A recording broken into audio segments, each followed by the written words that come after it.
कहानी अंटार्कटिका में एक प्लेटफॉर्म पर बर्फ के सैंपल इकट्ठा करते हुए शुरू होती है। जैक नोटिस करता है कि जमीन फटने लगी है और अचानक उसके नीचे की बर्फ धंस जाती है। खुशकिस्मती से उसके बॉस को पता चलता है कि वो खतरे में है और सब जल्दी उसे बचाने दौड़ते हैं। ड्रिल छोड़ने के बाद जैक को ऊपर खींचा जाता है और फ्रैंक अपनी जान जोखिम में डालकर दरार के पार कूदता है ताकि इकट्ठे किए सैंपल ले आए। वापसी में फ्रैंक फिसल जाता है और लगभग बुरी तरह गिरने वाला होता है, पर उसके साथ ही उसे वापस खींच लेते हैं। कुछ दिन बाद जब वो अमेरिका लौटते हैं तो जैक कहता है कि उसकी एक्सपेडिशन में उसे 10,000 साल पहले हुए तबाही वाले क्लाइमेट चेंज का सबूत मिला है। उसके मुताबिक ग्लेशियर में ग्रीनहाउस गैसों की मात्रा से पता चलता है कि बेकाबू गर्मी ने धरती को 2 सदी तक बर्फ के युग में धकेल दिया था। क्लाइमेटोलॉजिस्ट मानता है कि नया बर्फ का युग जल्दी आने वाला है, पर ठीक कब पता नहीं। वो कहता है कि ये 100 साल में हो सकता है या 1000 साल में। पर सच ये है कि अगर इंसान समय पर कुछ न किया तो धरती का जमना टाला नहीं जा सकता।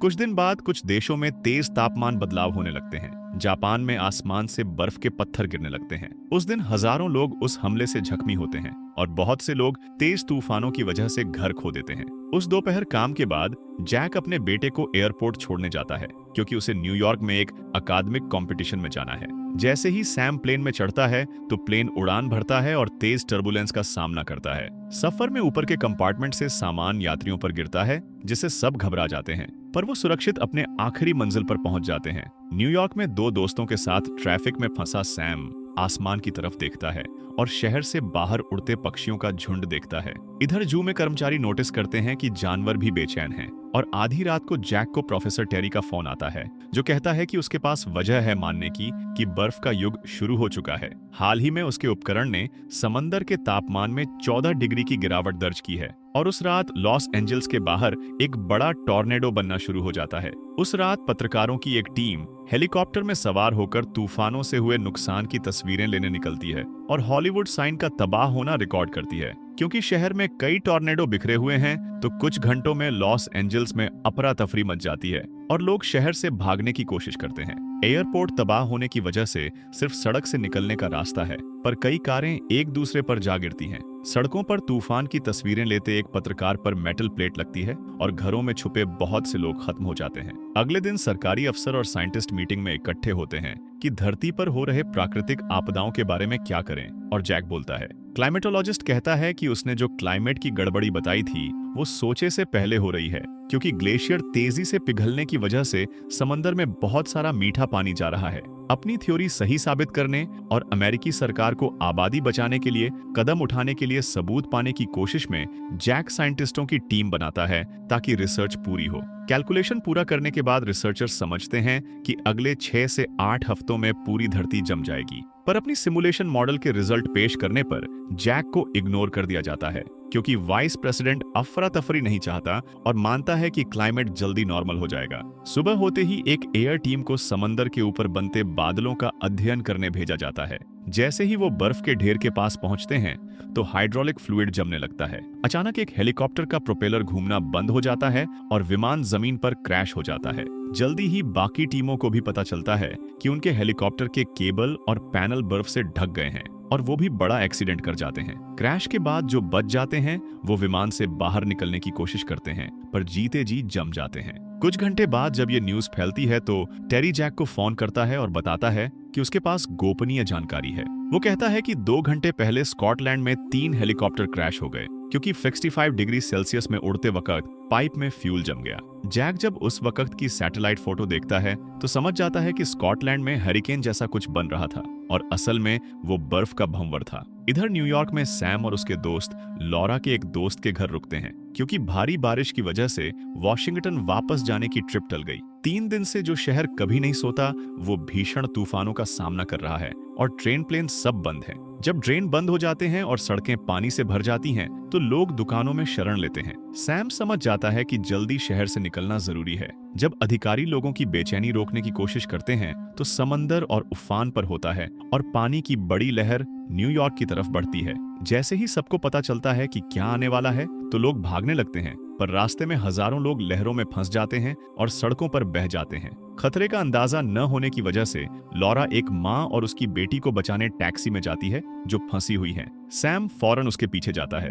दोस्त की जान खतरे में देख वो उसे गाड़ी से निकालता है और दोनों लाइब्रेरी की तरफ भागते हैं जो भी पानी से भर चुकी है। कंप्यूटर प्रोग्राम की मदद से जैक थर्मल साइकिल को दोबारा बनाता है और पता चलता है कि तूफान ऊपरी ट्रोपोस्फियर से ठंडी हवा खींच रहा है। इसके अलावा उसकी टीम ने स्कॉटलैंड वाले के अलावा 2 और सेल्स ढूंढे हैं, एक उत्तरी कनाडा में और दूसरा साइबेरिया के ऊपर। अनुमान है कि आने वाले हफ्तों में तूफान पूरी धरती पर फैल जाएगा। जब वो गुजरेगा तो पूरी धरती नया बर्फ का युग झेल रही होगी। जब उसे पता चलता है कि न्यूयॉर्क में बाढ़ आ गई है तो जैक अपनी पूर्व पत्नी से संपर्क करता है और दोनों मिलकर बेटे का पता लगाने की कोशिश करते हैं। इधर सैम पे फोन ढूंढता है क्योंकि शहर में सेल सिग्नल नहीं है और आखिर माता पिता से बात हो जाती है। बेटे की आवाज सुन लूसी को राहत मिलती है। जैक बेटे को सलाह देता है कि किसी हालत में बाहर मत निकलना क्योंकि बड़ा बर्फीला तूफान शहर की तरफ आ रहा है। बेटे को लाइब्रेरी में रहने और गर्म रहने की पूरी कोशिश करने को कहता है और वादा करता है कि जल्दी उसे लेने आएगा। बात करते वक्त पानी बढ़ता है और कॉल बाढ़ में कट जाती है। घबराकर लॉरा दोस्त का नाम पुकारती है और राहत मिलती है जब पता चलता है कि वो डूबा नहीं। दोस्त को सूखे कपड़े बदलने में मदद करने के बाद लड़की उसे गर्म करने की कोशिश करती है और फिर वो बाकी बचे लोगों के साथ शामिल हो जाते हैं। उस दोपहर जब लोग लाइब्रेरी से निकलने का तरीका सोच रहे होते हैं तो एक सर्वाइवर का मस्कॉट बुद्धा अचानक खूब भौंकने लगता है। सब उसे डांटते हैं पर फिर समझते हैं कि कुत्ता मिलिट्री जहाज के आने की खबर दे रहा है। उसी वक्त जैक प्रेसिडेंट ब्लैक के साथ लाइव प्रेस कॉन्फ्रेंस में है और कहता है कि ग्लोबल रीअलाइनमेंट होगा। उसके मुताबिक सुपरस्टॉर्म 7 से 10 दिन चलेगा और खत्म होने पर बर्फ पूरे उत्तरी गोलार्ध को ढक लेगी। इसलिए बर्फ और बर्फबारी सूरज की रोशनी को रिफ्लेक्ट करेगी और वायुमंडल स्थिर हो जाएगा पर तापमान पिछले बर्फ के युग जैसा हो जाएगा। इसलिए जैक का सुझाव है कि तूफान खत्म होने से पहले लोगों को दक्षिण की तरफ माइग्रेट करना शुरू करें क्योंकि टेक्सास और फ्लोरिडा में तापमान थोड़ा हल्का रहेगा। मीटिंग करके और देश की सरकार की मदद करने के बाद जैक रेस्क्यू मिशन के लिए तैयार होता है क्योंकि उसे बेटे से वादा किया था। अपने लोगों की किस्मत की चिंता में प्रेसिडेंट जैक की सलाह मानता है और अपने सलाहकारों को इवैक्यूएशन अलर्ट जारी करने का ऑर्डर देता है। उस दिन कुत्ते को टहलाते हुए लूथर बर्फ में चलते एक ग्रुप को देखता है और जल्दी अपने साथियों को खबर देने दौड़ता है। खिड़की से बाहर देखते हुए ट्रैफिक गार्ड और बाकी सर्वाइवर समझते हैं कि ये लोग शहर से निकलने की कोशिश कर रहे हैं इससे पहले कि बहुत देर हो जाए, इसलिए वो भी उनके साथ जाने का फैसला करते हैं। पर बिल्डिंग से निकलने से पहले सैम बोलना चाहता है क्योंकि उसके पापा ने तूफान की चेतावनी दी थी। जान बचाने की कोशिश में वो ऐलान करता है कि अगर वो बाहर निकले तो सब यहाँ जम जाएंगे। अपने पापा के क्लाइमेटोलॉजिस्ट होने और सरकार के लिए काम करने की बात कहकर वो कुछ लोगों को मना लेता है पर ज्यादातर लोग उसे इग्नोर करते हैं और दर्जनों लोग कुछ साइन करके अपनी मौत चुन लेते हैं। जो रहने का फैसला करते हैं वो गर्म रहने के तरीके ढूंढते हैं और फायरप्लेस के लिए किताबें चुनने लगते हैं। फिर वो स्टाफ रूम में जाते हैं और वेंडिंग मशीनों में रखा खाना इकट्ठा करते हैं पर समझते हैं कि सिर्फ स्नैक्स से ज्यादा देर नहीं चल सकता।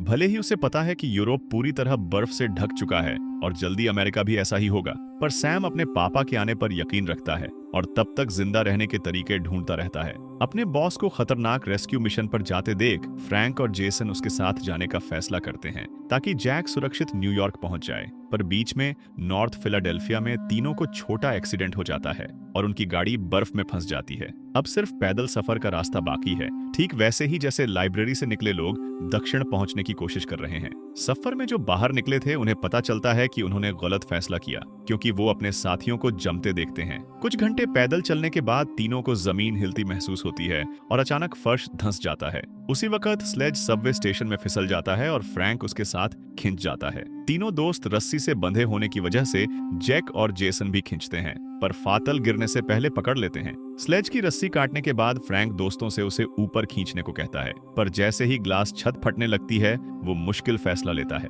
दोस्तों की जान बचाने के लिए वो खुद रस्सी काट देता है और अपनी बुरी किस्मत को गले लगाता है। शाम ढलते जेक और जेसन टेंट लगाकर आराम करने का फैसला करते हैं पर उन्हें पता है कि अब सफर पहले जैसा नहीं रहेगा। उस रात उनके साथी किताबें चुन रहे होते हैं जो फायर के लिए काम आए या नहीं। सैम लॉरा के साथ अकेले बात करने का मौका ढूंढता है क्योंकि उसे कोई जरूरी बात कहनी है। जब उसे पता चलता है कि उसका बचपन का दोस्त हमेशा से उससे प्यार करता था तो लड़की उसे अलग नजर से देखने लगती है और जल्दी ही दोनों पहली बार किस करते हैं। अपने देश पर बर्फ चढ़ती देख हजारों अमेरिकी मेक्सिको में शरण लेने दौड़ पड़ते हैं। प्रेसिडेंट वादा करता है कि अगर वो अमेरिकी आबादी को रिफ्यूजी कैंप में जगह दें तो देश का पूरा कर्ज माफ कर दिया जाएगा। ज्यादातर लोग दक्षिण चले जाने के बाद प्रेसिडेंट ब्लैक हेलीकॉप्टर से देश छोड़ने निकलता है, पर उसका ग्रुप तूफान में फंस जाता है। जब खबर मिलती है कि ब्लैक और उसके लोग अब जिंदा नहीं, तो वाइस प्रेसिडेंट रेमंड डर से लकवा मार जाता है, क्योंकि उसे समझ आता है कि अब उसके लोगों का भविष्य उसे तय करना पड़ेगा। अगली सुबह सैम को पता चलता है कि उसका दोस्त ठीक नहीं, क्योंकि वो अपने वक्त पर नहीं उठी। डरकर वो लाइब्रेरियन से मदद मांगता है और जल्दी पता चलता है कि लॉरा को तेज बुखार है। लड़की के शरीर पर चोट ढूंढते हुए ब्रायन को उसकी टांग पर बड़ा घाव मिलता है, जो टैक्सी में माँ बेटी को बचाने गई थी तब लगा था। घाव की हालत देख जूडिथ समझ जाती है कि मामला गंभीर है और नतीजा निकालती है कि लॉरा को जनरलाइज्ड इन्फेक्शन है। जिंदा रहने के लिए उसे तुरंत पेनिसिलिन या ब्रॉड स्पेक्ट्रम एंटीबायोटिक्स की बड़ी डोज चाहिए, वरना वो शॉक में चली जाएगी और नहीं बचेगी। सारा ये सुनकर चुप नहीं बैठता कि उसका दोस्त जान पर खेल रहा है, इसलिए वो जहाज तक पहुंचने के लिए सामान बनाता है। उसी वक्त ब्रायन और जेडी उसके साथ चलने का फैसला करते हैं। कुछ मिनट बाद तीनों दोस्त जहाज तक पहुंच जाते हैं, पर उन्हें पता नहीं चलता कि उन्हें जू से भागे भूखे भेड़िए पीछा कर रहे हैं। जब उसे पता चलता है कि इन्फर्मरी का दरवाजा बंद है, तो सैम जहाज के बाहर लटकता है और खिड़की तोड़कर अंदर घुसता है। फिर वो अपने दोस्तों के लिए दरवाजा खोलता है और जल्दी तीनों लॉरा को बचाने की दवा ढूंढ लेते हैं। निकलने से पहले वो कैफेटेरिया में रुकते हैं खाना ढूंढने, और एक अलमारी में डिब्बा बंद खाना भरा हुआ मिलता है, पर तीनों के पास वो सारा खाना इकट्ठा करने का मौका नहीं मिलता, क्योंकि भेड़िए आ जाते हैं और जेडी पर हमला कर देते हैं। दोस्त को घसीटे जाते देख सैम और ब्रायन जल्दी काम करते हैं और उसे हमले से आजाद कर लेते हैं, पर वो कैफेटेरिया में फंस जाते हैं, जबकि भेड़िए सब कुछ खाते हुए आगे बढ़ते हैं। जानते हैं कि दोस्त ठंड की वजह से ज्यादा देर नहीं टिक पाएंगे, तो सैम प्लान बनाता है कि भेड़ियों को बाहर लुभाएगा। ब्रायन को दरवाजा बंद करने को कहता है ताकि वो अंदर न आए। शिकारी का ध्यान खींचकर सैम बाहर दौड़ता है और लगभग पकड़ा जाता है, पर वो अपना प्लान कामयाब कर लेता है। फिर वो वापस ब्रायन की मदद से जेडी को पोल पर लिटाकर लाइब्रेरी लौटता है। इधर सर्वाइवर कैंप में जेनेट स्पेस स्टेशन से सैटेलाइट इमेज मिलती है और टॉम से उनकी मदद मांगती है। इमेज दिखाती है कि वायुमंडल में बना भंवर 24 किलोमीटर व्यास का है और बढ़ रहा है। यूरोप और एशिया के ऊपर बने 2 सेल और बड़े हैं और 1 घंटे में न्यूयॉर्क पहुंच जाएंगे। उस दिन जैक एक और साथी को चरम ठंड से मरते देखता है और उसे बचाने के लिए अपना सफर रोकता है। जब उसे पता चलता है कि जेसन थक चुका है और अब चल नहीं सकता, तो जैक स्लेज की मदद से उसे बर्फ पर घसीटता है, पर सफर बीच में रुक जाता है जब वो तूफानी बादल आता देखता है। भंवर तेज होने पर तापमान और गिरता है और जैक जेसन के साथ सुरक्षित जगह ढूंढता है। बर्फ आती देख जैक जल्दी आग जलाता है और कुछ आराम का वक्त खरीद लेता है। उसी वक्त सैम दोस्तों के साथ लाइब्रेरी लौट रहा होता है और चारों तरफ की इमारतें फौरन जमती देखता है। ये डरावना नजारा देख दोनों दोस्त समझते हैं कि जल्दी करना पड़ेगा, वरना जीते जी जम जाएंगे। वो मिलकर जेडी को मेन हॉल तक घसीटते हैं, इससे पहले कि बर्फ उन्हें छू ले। कुछ घंटे सोने के बाद जेसन जागता है और जैक फौरन रेस्क्यू मिशन जारी रखने की कोशिश करता है। रास्ते में उन्हें दर्जनों जमे हुए लोग मिलते हैं जो कुछ दिन पहले लाइब्रेरी से निकले थे। कुछ घंटे बाद दोनों फिर कैंप लगाते हैं, क्योंकि पूरी तरह थक चुके हैं। टेंट में घुसकर जेसन रास्ते में मिली लाशों के बारे में सोचता है और कहता है कि सैम के जिंदा होने की उम्मीद बहुत कम है। ये सच होने के बावजूद जैक उम्मीद की एक किरण से चिपका रहता है ताकि बेटे से वादा पूरा कर सके। कई दिन नॉर्थ अमेरिका के ऊपर उड़ने के बाद तूफान आखिर उन्हें राहत देता है और फैलना शुरू कर देता है। काफी लंबे वक्त बाद स्पेस स्टेशन के साइंटिस्ट धरती देख पाते हैं और धरती का तापमान बढ़ना शुरू हो जाता है। जैसे ही तूफान रुकता है, जैक टेंट से बाहर निकलता है और सामने बर्फ से ढकी स्टैच्यू ऑफ लिबर्टी देखता है। सुबह की पहली धूप देखने के बाद वो म्यूनिसिपल लाइब्रेरी की तरफ चल पड़ता है और देखता है कि जगह बर्फ से दबी हुई है। फिर भी जैक उम्मीद नहीं छोड़ता और बिल्डिंग में घुसने के लिए दरार ढूंढता है। सारे कमरे देखने के बाद कोई नहीं मिलता, तो वो एक दरवाजे के नीचे से पीली रोशनी देखता है और उसे खोलता है। फिर उसे लोग फायरप्लेस के आसपास बैठे मिलते हैं। फ्लैशलाइट जलाकर जैक बेटे को ढूंढता है और राहत मिलती है जब पता चलता है कि वो जिंदा है। बाप को देख सैम फौरन उठता है और दौड़कर उसे गले लगा लेता है, खुश होकर कि वो उसे ढूंढने आया। अगले दिन जैक मौजूदा प्रेसिडेंट को रेडियो ट्रांसमिशन भेजता है, इसलिए रेमंड एक एयरक्राफ्ट भेजता है सारे सर्वाइवर को बचाने। जैसे ही मौसम का तूफान कम होता है, प्रेसिडेंट पब्लिक स्टेटमेंट देता है कि प्रकृति की तबाही के सामने इंसान बहुत छोटा है। सालों से इंसान ये मानकर चलता रहा कि धरती के नेचुरल रिसोर्स बिना नतीजे के इस्तेमाल करता रहेगा, पर वो गलत था। इसलिए अब इंसानियत को अपनी खपत की आदतें बदलनी होंगी और धरती बचाने की जरूरत समझनी होगी, वरना सारी स्पीशीज खत्म हो जाएंगी। जब प्रेसिडेंट रेमंड न्यूयॉर्क में लोगों को बचाने का ऑपरेशन ऐलान करता है, तो लूसी राहत से मुस्कुराती है, क्योंकि उसे पक्का हो जाता है कि जैक और सैम जिंदा हैं। रिफ्यूजी कैंप जाते वक्त लॉरा और उसके साथी इमारतों की छतों से बचाए जाते लोग देखते हैं और खुश होते हैं कि और भी लोग तूफान से बच पाए।